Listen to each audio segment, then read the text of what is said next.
Hola, buenos días, bienvenidos a todos. Esta es su iglesia Vida Nueva Acapulco. Estamos transmitiendo desde este bello puerto de Acapulco, Guerrero. Vamos a darle un aplauso al Señor por todas las redes sociales y porque nuevamente nos permite estar aquí congregados y transmitiendo a través de las redes sociales. Gracias a Dios por todo lo que hace. Y pues antes de comenzar con esta conferencia, mi hermano y amigo que nos visitas, te quiero pedir un favor, ayúdame a orar y vamos a ponerlo todo en manos del Señor para que Él sea quien nos hable y su Espíritu Santo siga haciendo su obra en nosotros, ¿vale? Vamos a orar. Dios bendito, gracias Señor, gracias, te damos muchas gracias, estamos contentos, gozosos porque, papá, ¿dónde más podemos ir si solo tú tienes palabras de vida eterna? Y aquí estamos para adorarte y para conocerte. Padre, te pedimos que abras nuestro entendimiento, que dispongas nuestro corazón y que quites toda distracción de nosotros para poder recibir tu palabra. Te agradecemos por tu bendita palabra, que es lo más seguro que tenemos en nuestra vida, es la luz que va a iluminar nuestro camino. Y te rogamos que nos sigas iluminando el camino para entender y para mantener una vida conforme a lo que tú nos pides. En el nombre de Jesús te lo pedimos. Amén, amén, amén. Pues vamos el día de hoy con esta conferencia que tiene como título La mirada en lo eterno. Y pues ya desde hace tiempo el Señor me llamaba a hacer una predicación un poco más expositiva, y voy a tomarme la carta de Primera de Pedro y la voy a ir exponiendo cada que el Señor me permita como una serie. Pero el día de hoy pues vamos a la introducción y vamos a ir a los dos primeros versículos de esta primera carta de Pedro. Pero antes quiero hablarte un poquito de esta carta. Esta carta pues es escrita por el apóstol bajo la inspiración del Espíritu Santo y es escrita para fortalecimiento espiritual. Para fortalecimiento espiritual, porque los creyentes a los que fue dirigida esta carta estaban en medio de un sufrimiento durísimo. Su fe estaba siendo pasada a prueba, pero de una forma increíble. Estaban siendo hostigados, ofendidos, las mismas familias los perseguían, ¿no? Y además de eso, pues agrégale que fue la época donde Nerón, en julio del 64, pues tiene este famoso evento en Roma que se le llama el Gran Incendio de Roma, ¿verdad? Donde Roma se incendia, 9 días ardiendo la ciudad de Roma.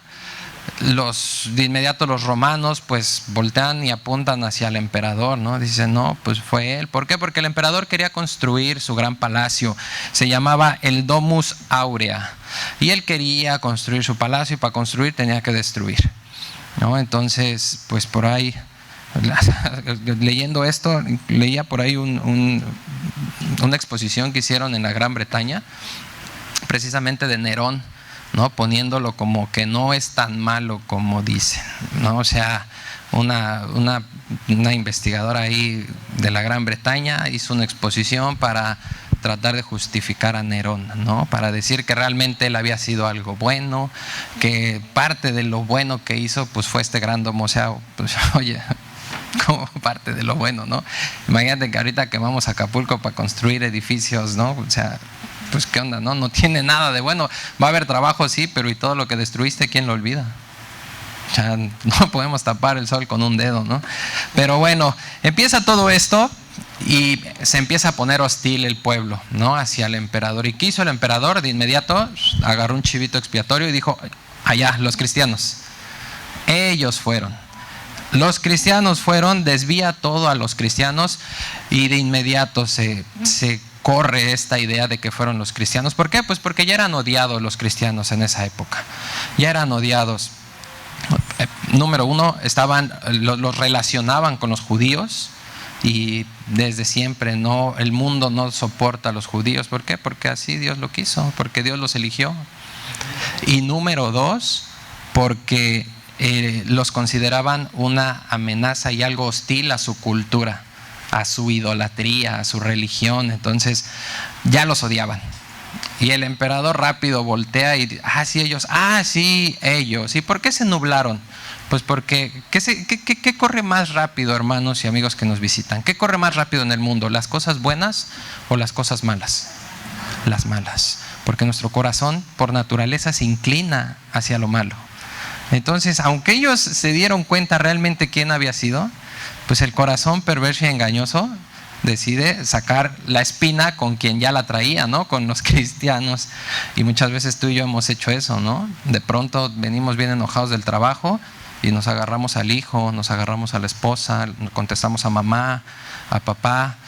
Hay que tener cuidado hacia dónde es desviada nuestra hostilidad, nuestro enojo. Los demás no tienen la culpa, ¿no? Nosotros mismos tenemos que entender que no es por ahí. Pero bueno, empieza a pasar todo esto y Pedro escribe esta carta. Y vamos a ver cómo empieza esta carta. Vamos allá a la primera carta de Pedro, capítulo 1, versículos 1 y 2. Y dice así la palabra de Dios: Pedro, apóstol de Jesucristo, a los expatriados de la dispersión en el Ponto, Galacia, Capadocia, Asia y Bitinia, elegidos según la presciencia de Dios Padre, en santificación del Espíritu, para obedecer y ser rociados con la sangre de Jesucristo. Gracia y paz les sea multiplicadas. Así comienza el apóstol Pedro. Y bueno, Pedro, pues ya conocemos de Pedro, ¿verdad? Por lo menos sabemos que es apóstol. Bueno, te voy a platicar un poquito de Pedro. Pedro formó parte, así es, de este grupo de los 12, pero no nada más eso. Además de ser parte de este grupo de los 12, también fue parte de un grupo más íntimo de Jesús, un grupo de 3. ¿Te acuerdas? ¿Dónde fue ese grupo de 3? En la transfiguración de nuestro Señor Jesucristo, con Jacobo y Juan, los hijos de Zebedeo, ¿verdad? Los hijos del trueno, pero también ahí estaban con el Señor, ¿verdad? Entonces tú y yo también tenemos chance, mi hermano, no te preocupes. O sea, si ellos estuvieron ahí, no es por ellos, es por el Señor que podemos llegar ahí. Entonces estuvo en ese monte de la transfiguración, pero también estuvo en Getsemaní. Llegó a Getsemaní con los 12 y paró a los 12 y dijo: a ver, espérenme, Juan, Jacobo, Pedro, síganme. Y se los llevó a orar, ¿verdad? Era un grupo íntimo que tenía el Señor. Era un grupo íntimo que Él guardaba y que ahí lo tenía. Y esta carta de Pedro, mis hermanos y amigos que nos visitan, muchos dicen que la importancia de esta carta es totalmente desproporcional a la brevedad de la misma. Es una carta de 5 capítulos nada más, 105 versículos. Es muy, muy cortita, pero tiene una importancia. Martín Lutero decía esto: es una obra de las más significativas y productoras de convicción de todo el Nuevo Testamento. Y mira, la verdad es que Santiago lo dijo claramente: la fe por sí sola está muerta. Para que tu fe sea efectiva, necesitas convicción. Necesitas creer en lo que estás poniendo tu fe. Y si tú no tienes esa convicción, Hebreos 11:1 lo dice claramente, ¿no? La fe, ¿qué es? La certeza de lo que esperas. Y esa es la parte más importante. La convicción de lo que no ves. Entonces, si tú no estás convencido, aunque no veas, no va a funcionar tu fe, ¿vale? Esto es importantísimo. Entonces, además de todo esto de Pedro, pues Jesús lo llama, ¿verdad? Cuando le dice: sígueme. ¿Y qué hace? Deja las redes, ¿verdad? Pero le hace otro llamado. Le hace un llamado al apostolado. Sí, dentro de ese llamado efectivo, cuando Pedro hace caso, que es el llamado que tú y yo recibimos, cuando Jesús nos llama y nos dice: arrepiéntete. Si ya te arrepentiste y has recibido a Jesús, tú ya recibiste el primer llamado, el llamado general que se vuelve efectivo en tu vida. Pero después hay otro llamado, un llamado a servir, que Pedro lo contestó siendo apóstol. Y además de todo esto, ¿qué le dice ahí en Mateo 16, 18 y 19? Le dice: tú eres Pedro, y sobre esta piedra edificaré mi iglesia, y te voy a dar las llaves del reino de los cielos. Y cuando escuchamos esto, muchos nos imaginamos que cuando vamos a llegar al cielo es Pedro, ¿verdad?, el que nos va a abrir. Bienvenido. No se trata de eso, mi hermano. El único que abre la puerta del cielo es el Señor Jesucristo, ¿no? La llave del reino de los cielos, ¿qué es? ¿Te acuerdas cómo empezó la iglesia? ¿Quién fue el que inició la iglesia? Pedro. ¿Te acuerdas? Su primer predicación, 3,000 convertidos. Segunda predicación, 6,000 convertidos. Ahí Pedro abrió la llave del reino a que puedan venir a la iglesia. Esa es la llave que tiene Pedro, esa es la llave que se le dio. Él no es el fundamento, él no es en donde está sostenida la iglesia es Cristo. Ahí este versículo los católicos lo toman para decir que Pedro es la base de la iglesia, y no. Pedro en griego es Petros y significa una piedra pequeña. Y cuando Jesús dice sobre esta piedra, ahí la palabra griega cambia a Petra y habla de una roca de un tamaño increíble. Entonces Pedro no era una roca de un tamaño increíble, porque pues era totalmente inestable, ¿no? Estaba bien alterado el Pedro, de repente sacaba la espada y cortaba orejas, y de repente se hacía el más fiel y terminó negando al Señor. O sea, fue una cosa seria Pedro, ¿no? Pero termina escribiendo algo de lo más importante en la fe cristiana, la primera carta de Pedro. Y esta carta, como lo podemos ver aquí, dice que está dirigida a los expatriados de la dispersión. Y por lo general, cuando escuchamos esta palabra expatriados, tendemos a pensar en los judíos, ¿verdad? Sí, pues fueron los que los sacaron de su tierra, ¿no? Fueron a los que pues los tuvieron que mover, y pasaron por allá un montón de cosas, y después ya en 1900 regresan, ¿verdad? De repente se cumple la profecía ahí donde en un día se hace una nación. Pero en general, este es el pensamiento en general. ¿Qué significa esta palabra expatriados?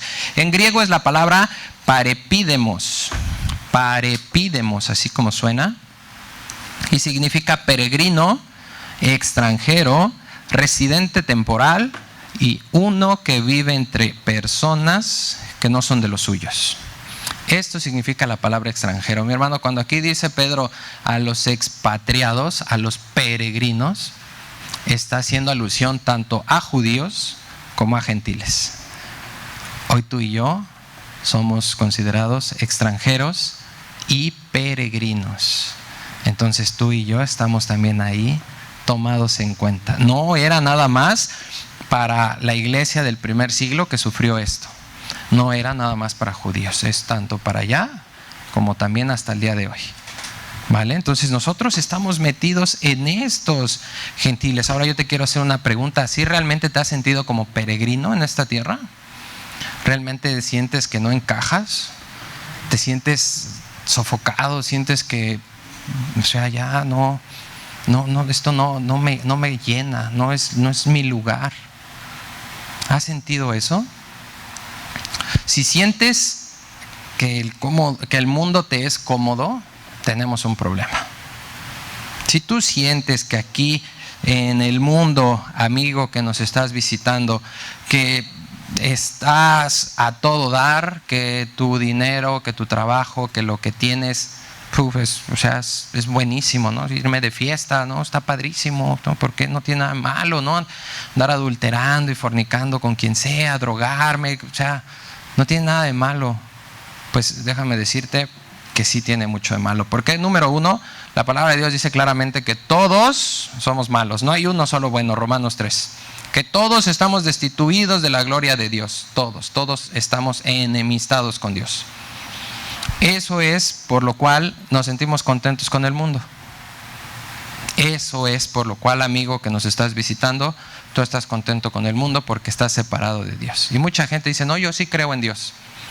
Y yo sí oro a Dios, más cuando tiembla, ¿verdad? Sí, ahí sí todos le oramos a Dios, ¿verdad? Pero mira, te voy a decir algo que es verdadero. Tu oración no llega al Señor. Tu oración no sube, porque tú estás destituido de la gloria de Dios. La palabra de Dios dice que si lo buscas con todo tu corazón, lo vas a hallar. Pero cuando tú buscas a Dios con todo tu corazón, es para pedirle perdón. O sea, no dudo que haya habido personas que en el temblor, Señor, perdóname, ¿no? O sea, sí, la neta, perdóname, ahora sí te pido perdón. Sí, eso, hay dos razones para eso, ¿eh? Número uno, porque con todo tu corazón, si realmente lo estás buscando. O número dos, porque es el remordimiento, ¿no? Que no te deja tranquilo y que ahí aprovechaste, ¿no? Dice, perdóname. Esto es importante, debemos entender esto. ¿Por qué? Acompáñame aquí a Primera de Juan. Vamos a Primera de Juan, capítulo 2, y vamos a leer los versículos del 15 al 17. Y fíjate lo que dice acerca de esto, hablando el apóstol Juan de esto. Dice, no ames al mundo ni las cosas que están en el mundo. Perdón. Si alguno ama al mundo, el amor del Padre no está en él. Porque todo lo que hay en el mundo, los deseos de la carne, los deseos de los ojos y la vanagloria de la vida, no provienen del Padre, sino del mundo. Y el mundo pasa y sus deseos, pero el que hace la voluntad de Dios permanece para siempre. Amén, ¿no? Permaneces para siempre. Y fíjate, cuando estaba en esta parte de todo el contexto, me acordé mucho de este versículo porque cuando estaba el incendio en Roma, hermanos y amigos que nos visitan, pues es algo que Dios hace, es especialista en destruir nuestros ídolos y fortalezas que a nosotros creemos que es lo que nos mantiene firmes. Entonces el pueblo romano estaba totalmente devastado porque su cultura pues había quedado hecha trizas, ¿no? Número uno. Pero número dos, ni Apolos ni nadie de sus dioses llegó a hacerles el paro, decimos acá, ¿no? O sea, nadie, Dios les exhibió y les demostró que sus dioses, o sea, bien dice la Biblia, ¿no? Tienen ojos y no ven, tienen oídos y no oyen, tienen pies y no caminaron, se quemaron también. Dios se encarga de destruir nuestros ídolos. ¿Y no ha destruido tus ídolos en estos días? Cuando tembló, ¿dónde quedó tu Dios dinero? ¿Alguien le habló al banco? Oye, ¿está bien mi dinero? Sí. Bueno, entonces ya me voy a salir de mi casa. ¿Le hablaste al banco? ¿Agarraste las llaves del carro? Espérame, amor, voy a sacar el carro. Aguántame. Ahorita la saco a ustedes. Ni en tu casa piensas. Tu casa no te importa. Si se cae, ¿te quieres salir? Porque sabes que se va a caer. Y te olvidas de todo. Y Dios, en un momento, te muestra que solo hay un camino. Solo hay un camino. Y se encarga de destruir los ídolos. Y se encarga de que volteemos a verlo. ¿Tú crees que los romanos no voltearon a ver al Dios que predicaban los judíos? Claro que sí. Igual que hoy todos estamos volteando a verlo. Pero hay diferentes formas de verlo. Lo puedes ver con un arrepentimiento genuino. Lo puedes ver nada más como aquel buena onda, ¿no? Que te va a dar cosas. O lo puedes ver con amargura y rencor, ¿no? Pero de cualquier forma que lo veas, cuando estés ante Dios, tú no vas a poder decir que Dios no te habló y que en esos momentos difíciles no pensaste en Dios. No vamos a poder jactarnos ni justificarnos ante Dios. Esto es muy importante. Entonces, además de que destruye todo esto, pues les dice, pues esto es pasajero. O sea, en cualquier momento, mi hermano, vuelve a temblar más duro y se cae tu casa. ¿Y qué haces? Y a lo mejor ahí tenías toda tu esperanza, ¿no? En tu casa. Y si Dios dice hasta aquí, hasta aquí. Pero sabes que hay una promesa más grande. Dios dice que no te va a faltar nada si eres su hijo. Entonces, ¿en qué vas a descansar? ¿En ver cómo le haces para levantar tu casa? ¿O en venir a la Biblia y abrazar las promesas del Señor?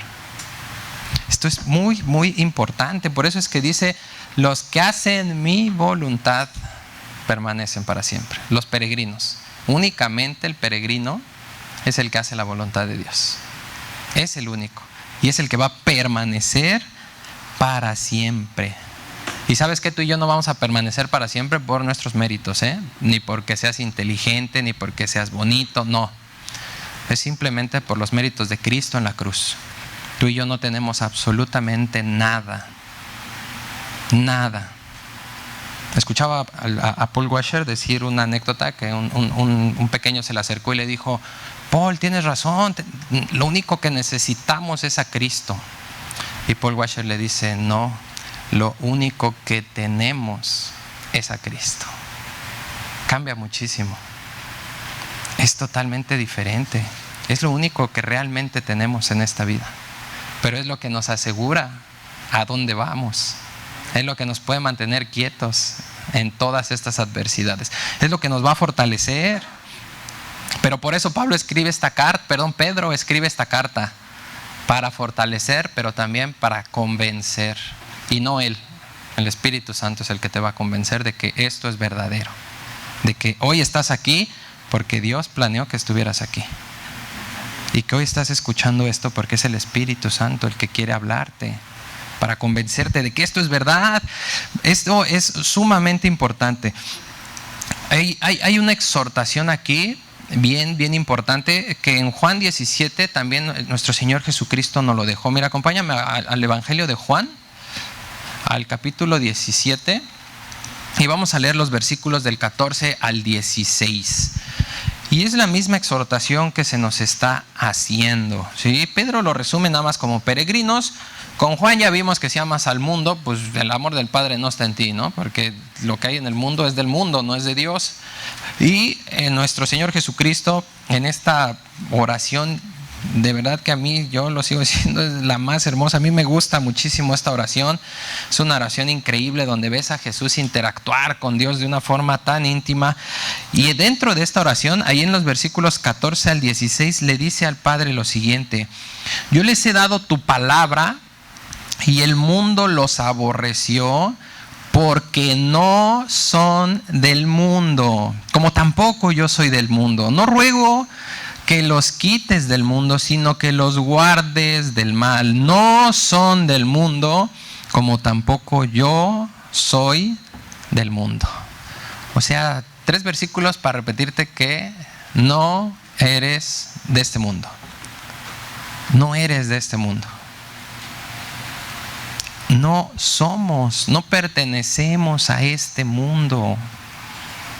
Esto es bien importante, hermanos. Nosotros, si consideramos debidamente nuestro llamado, no tendríamos por qué estar amoldándonos a este mundo.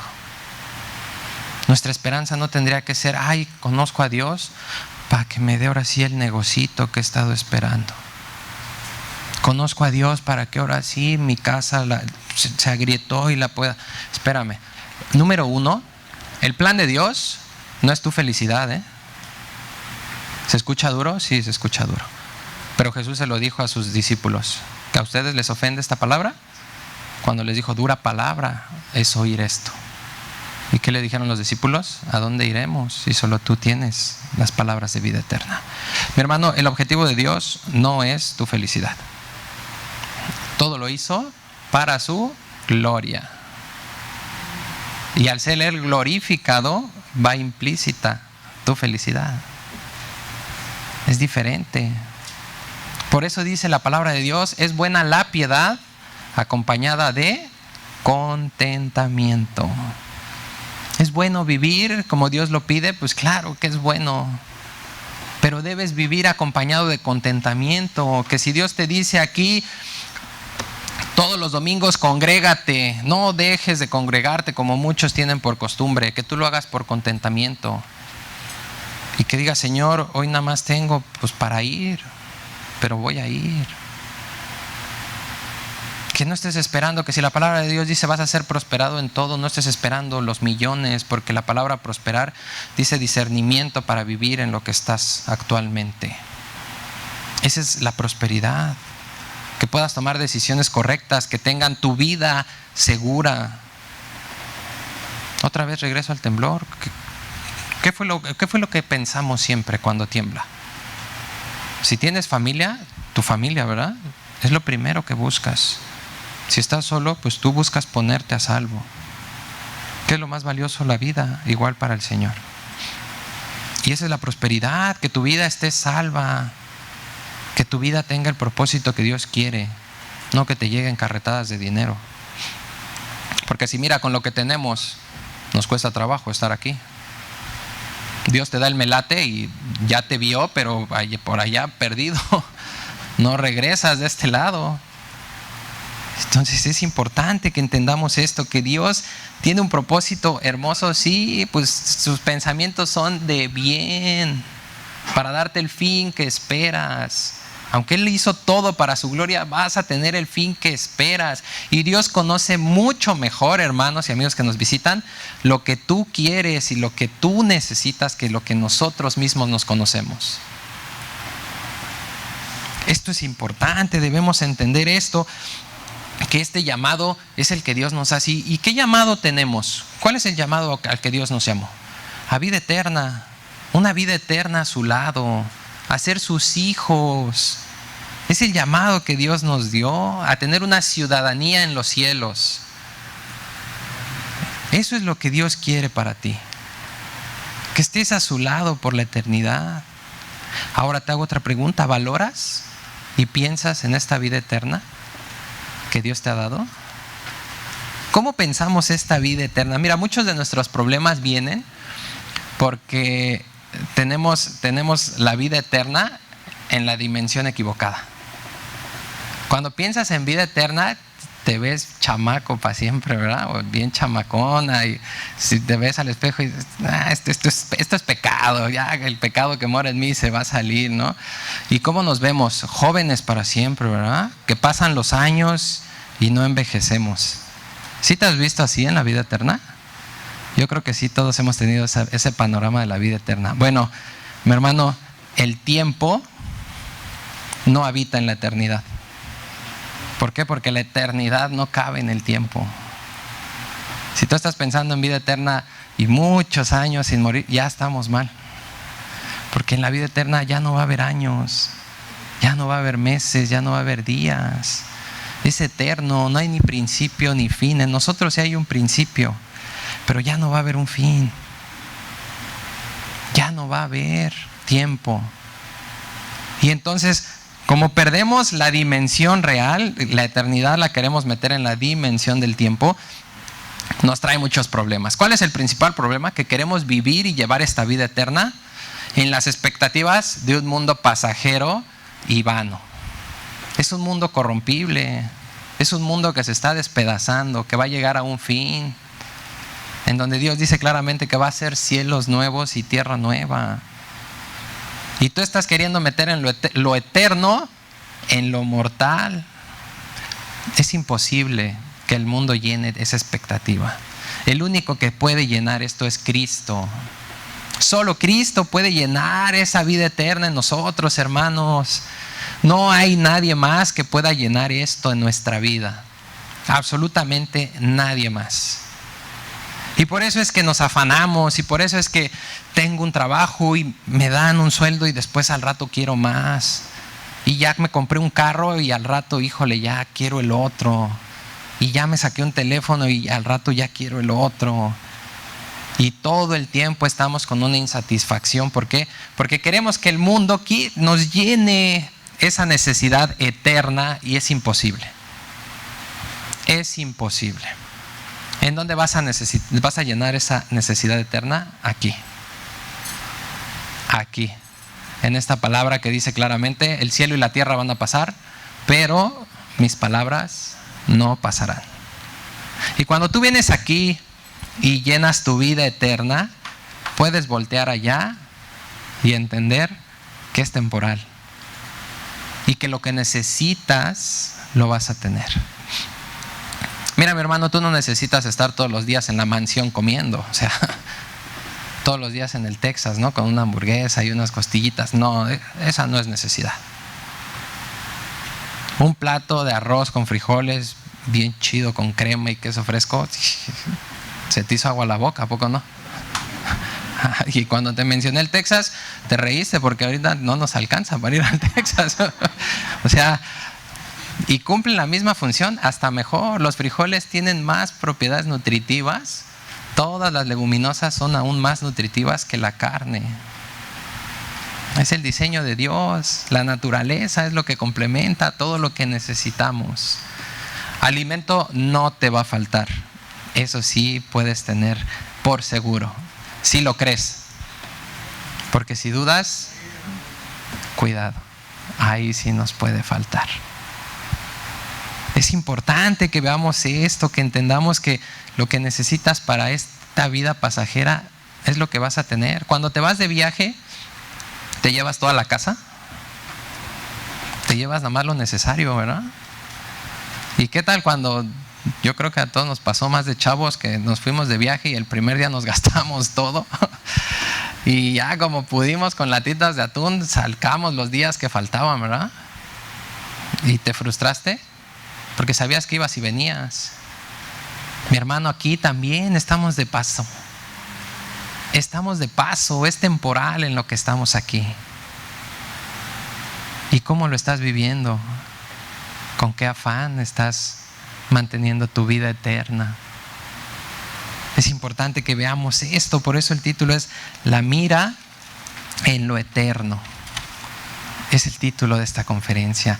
Mi hermano, hay algo impresionante a mí que, híjole, me deja atónito. Mira, acompáñame a Hebreos, al libro de Hebreos, y vamos a ir al capítulo 11 de Hebreos.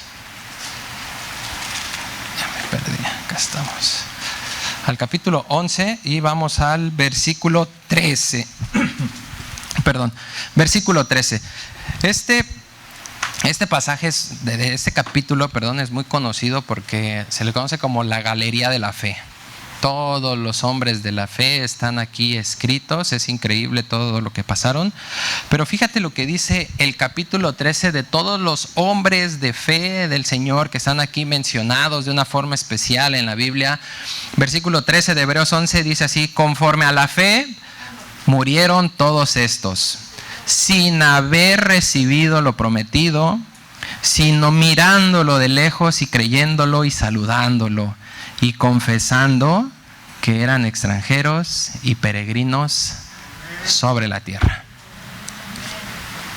Mi hermano, ¿tú vives y podrías morir en fe sin recibir lo que estás esperando recibir del Señor?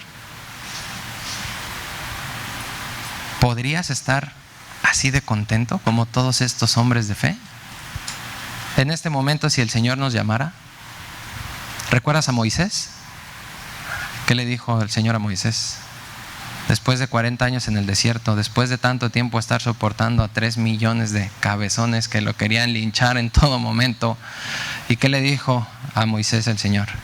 Sube porque ya vas a morir. Y tú no vas a entrar a la tierra prometida. ¿Y qué hizo Moisés? No, Señor, pero ¿por qué? Si llevo tanto tiempo. Él no se quejó, no levantó acta administrativa ni nada así por el estilo, no fue a derechos humanos, nada. ¿Qué dijo? Señor, aquí estoy. Y no he de entrar, no he de entrar. Y va a haber alguien más. A ver, Josué, vente. A él le hacen caso. Y de inmediato entregó todo, aún su vida. Y no recibió lo prometido. ¿Y podríamos estar con esa convicción? ¿Qué les hizo tener esta fe que aún sin recibir sus sueños, o sea, aún sin recibir lo que decía la Biblia, no nada más sus sueños, lo que decía la Biblia, pudieron mantener su fe? No perdieron su identidad, mis hermanos. Dice claramente al final, confesaron que eran extranjeros y peregrinos en esta tierra. Y con lo que estaban esperando, ¿qué dice? Dice, lo miraban de lejos, ¿verdad? Y lo creían. Y además lo saludaban. O sea, decían, yo aquí no, allá está lo mío. Allá arriba me espera. ¿Cómo está? Sí, ahí voy, espérame. Felices porque aquí padecían. Felices porque no tenían nada. Y es el ejemplo que nos dio Jesús. No tenían dónde poner su cabeza. Pero feliz fue a la cruz. Su carne sufrió, sí, gran agonía en Getsemaní, sudó sangre. Pero con toda la fe fue y murió por ti y por mí, para que hoy tú y yo escucháramos este mensaje. Ahora, mis hermanos, vamos a poner esto. Tú tienes de un lado a estos héroes de la fe, y de este lado estamos nosotros. Ellos no tenían toda la revelación que hoy tú y yo tenemos en las manos. La Biblia completa no estaba para ellos. Para acá, que estamos tú y yo, sí tenemos la Biblia completa. El Espíritu Santo venía, los iluminaba y se iba. Tú y yo hoy vivimos con el Espíritu Santo. ¿Qué estamos haciendo con todo eso? ¿Te acuerdas de la parábola de los talentos? A uno se le dio 10, a otro 5 y a otro 1. Y nosotros somos los que se nos dio 10. Y ellos podrían ser los que se les dio un talento. Pero ¿sabes qué? Estamos al revés. Porque ellos con un talento plantaron un McDonald's y tuvieron ganancias enormes. Y nosotros con 10 talentos estamos vendiendo bolillo con relleno en la esquina. ¿Es menospreciable vender bolillo? No. Pero no se compara las ganancias que vas a tener vendiendo bolillo que teniendo un McDonald's. Y ellos con menos hicieron esto. Y nosotros con todo lo que tenemos, ¿qué estamos haciendo? ¿Qué estamos haciendo con todo eso que se nos está dando? Es importantísimo. Acuérdate que dice la palabra de Dios en Efesios 6:10, cuando habla de toda la armadura, en el versículo 15, dice que nos calcemos con el apresto del Evangelio. Y es lo que está recordando Pablo. De entrada nos recuerda Pedro, ¿quiénes somos? ¿Qué dice el versículo 2 de Primera de Pedro? Ahí en Primera de Pedro, versículo 2, dice claramente: elegidos según la presciencia de Dios Padre en santificación del Espíritu, para obedecer y ser rociados con la sangre de Jesucristo. Es el Evangelio que nos recuerda. Y hay algo bien triste que pasa entre nosotros los cristianos. Mis hermanos, cuando nos hablan del Evangelio, cerramos los oídos y volteamos a ver si vino el primo que nos ha convertido, ¿no? ¿Qué decimos? No, esto ya no es para mí, esto es para inconversos. Yo ya sé que Cristo murió en la cruz. No, espérame, tú no sabes lo que es el Evangelio. La Biblia, mis hermanos, toda la Biblia, de eso se trata, de Cristo. ¿Y tú ya sabes todo lo que dice la Biblia? Si son palabras eternas y necesitas una vida eterna para leerlo, ¿tú ya puedes decir hoy en día que ya lo sabes? Tú puedes cerrarte y decir: no, esto no es para mí. Y esa es una de las partes por las cuales no avanzamos, mis hermanos, porque si nos calzamos con el apresto del Evangelio, el Evangelio es lo que nos permite estar firmes y caminar. Es lo que les permitió a esos héroes de la fe mantenerse como se mantuvieron. Porque no olvidaron quiénes somos. No es lo que tú creas que eres, lo que tú piensas que eres, lo que la gente dice que eres. Es lo que Dios dice que eres en Él. De eso se trata tu vida. De quién eres en Jesús, no de quién eres en tus capacidades. Porque en tus capacidades dice la Biblia que estás muerto en pecado. Pero en Cristo tienes vida eterna. ¿Hacia dónde estás tú? ¿Hacia dónde estás yendo tú, mi hermano? ¿Qué estamos haciendo con todo esto? Y aquí hay algo importantísimo que es increíble. Se menciona la Trinidad. Las 3 personas de la Trinidad se mencionan. La presencia de Dios Padre por la santificación del Espíritu para obediencia y ser rociados con la sangre de Jesucristo. Mi hermano, la Trinidad, las 3 personas de la Trinidad están ocupadas en lograr tu salvación. ¡Wow! ¿Te es poco? ¿Esto no te llena de ánimo? Que las 3 personas de la Trinidad están el día de hoy aquí buscándote y llamándote a arrepentimiento, diciéndote: la vida que llevas no está bien, tú no vas a tener acceso al Padre si no es por mí, tú estás haciendo las cosas mal, te has apartado de mí, has dejado tu primer amor. Esto es de lo que se trata esta primera carta, mis hermanos. Y es a lo que nos lleva de inmediato a recordar que ahora tú eres elegido. Eso era un privilegio exclusivo de Israel antes. Solo Israel era el único que tenía acceso a Dios, nadie más. Y hoy Dios abrió el camino para todos. Pero es un camino estrecho y angosto. Es un camino que te va a costar, sí te va a costar.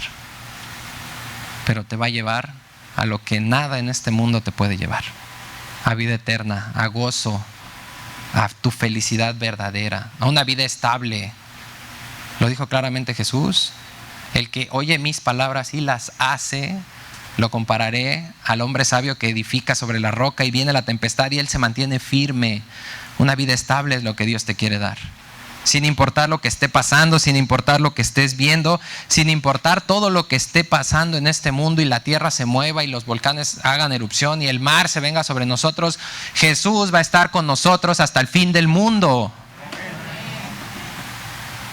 Pero tú debes creerlo. Tú tienes que creerlo. Jesús no va a venir a la fuerza a tu vida. Jesús quiere que hoy lo recibas como ese Salvador. Quiere que hoy te arrepientas de ese mal camino, y si te has desviado, que regreses al camino.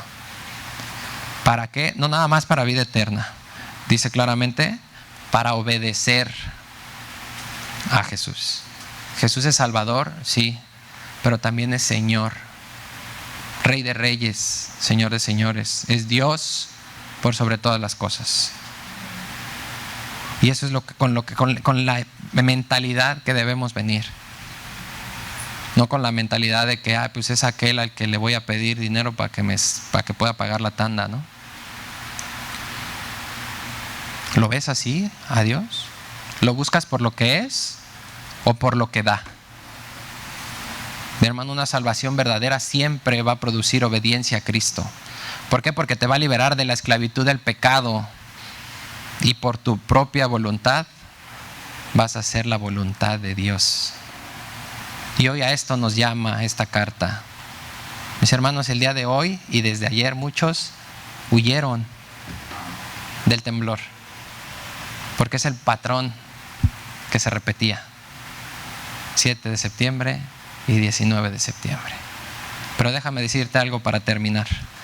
Salmo 139. Versículos del 7 al 12. Dice la palabra de Dios: ¿A dónde me iré de tu espíritu? ¿Y a dónde huiré de tu presencia? Si subiera a los cielos, allí estás tú. Y si en el Seol hiciere mi estrado, he aquí, allí tú estás. Si tomare las alas del alba y habitar en el extremo del mar, aún allí me guiará tu mano y me asirá tu diestra. Si dijere ciertamente las tinieblas me encubrirán, aún la noche resplandecerá alrededor de mí. Aún las tinieblas no encubren de ti, y la noche resplandece como el día. Lo mismo te son las tinieblas que la luz. Mi hermano, no hay donde te escondas de Dios. Él no puede ser burlado. Él es omnipresente. Y si tú crees que estás huyendo de un temblor, si tú crees que estás huyendo de una enfermedad, si tú crees que estás huyendo de lo que el mundo está mostrando, no es el mundo, no es la tierra, no son las enfermedades. Es Dios quien nos está llamando a todos a arrepentimiento. Mis hermanos, el tiempo se acabó. Cristo viene. Cristo viene.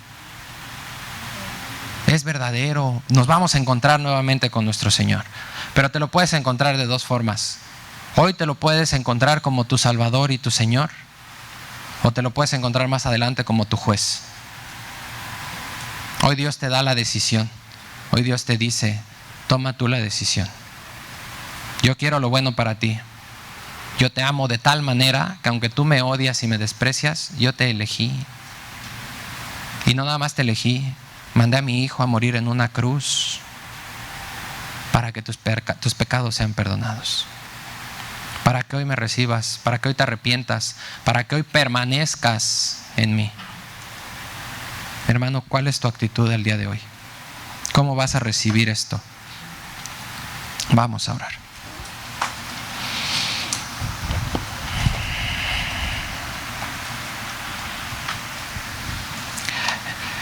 Señor, gracias. Gracias, Padre, gracias te damos por este hermoso mensaje, lleno de ánimo, sí, pero de gran reflexión, en donde definitivamente hemos querido huir de ti, hemos querido escondernos de ti, nos hemos perdido y desviado, y hoy queremos venir a ti a hacer las paces. He aquí, yo estoy a la puerta y llamo. Si alguno oye mi voz y abre la puerta, entraré en él, cenaré con él y él conmigo. Es una promesa que está escrita en tu palabra, Señor. Y hoy queremos que tú nos llenes de convicción en el corazón y que entendamos que eres tú quien nos busca, que eres tú quien está llamando a la puerta y que nos dice: hijos, aquí estoy. Ya no queda tiempo, pero pero sí está mi amor todavía por ustedes. Mi mano sigue estirada para que ustedes la tomen. Y queremos tomar tu mano, Padre. Queremos pedirte perdón por desviarnos, por confiar en lo material, Señor, por habernos amoldado al mundo. Señor, perdónanos por apartarnos de tu camino, por olvidarnos de lo que somos, por dejar de mostrar una nueva conducta como nuevas criaturas.